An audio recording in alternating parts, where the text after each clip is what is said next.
With such a large family, hardly a year passed when Ramses didn't bury a son, a daughter, or a wife. To create the tombs for his family, Ramses employed an entire village of workmen. Sculptors, painters, carvers, overseers, everyone needed to build a royal tomb. This is the town where they lived. It's the equivalent of a modern apartment house. 70 families lived here, right next to one another. Everybody knew everyone else's business. As a matter of fact, we know more about what went on in this village than we do about any other ancient city in Egypt. We still have the notes they wrote to each other on broken bits of pottery they used as scrap paper. This is Main Street. It's practically the only street. This was the house of Kaha. He was a big shot. He was overseer of the workmen. Come on in. This is the parlor. And over here, we've got his kitchen.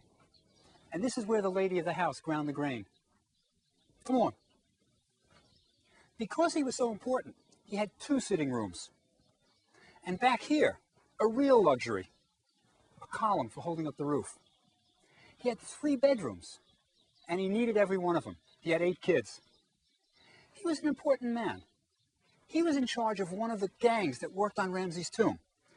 There were 2 gangs that worked simultaneously, a left-hand gang and a right-hand gang.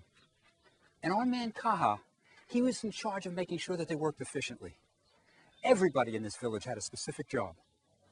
Kaha's neighbor over here was a painter and a draftsman. Over here was Kawi. His title was guardian of the royal tomb. He was in the security business. They all worked for Ramses. It was a tight-knit community. Because they lived near the Valley of the Kings, they were a bit cut off from the other villages. They were so far from the Nile that they needed a laundry service to wash their clothes.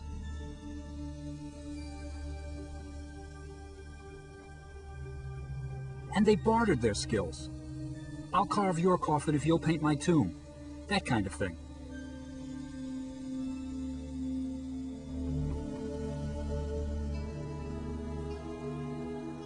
But the workmen didn't spend much time in the village.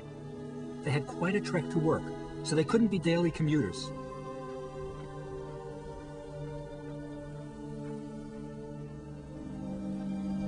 You can still walk the path they took to work. Imagine them, walking in small groups of 3 or 4, carrying their tools, talking.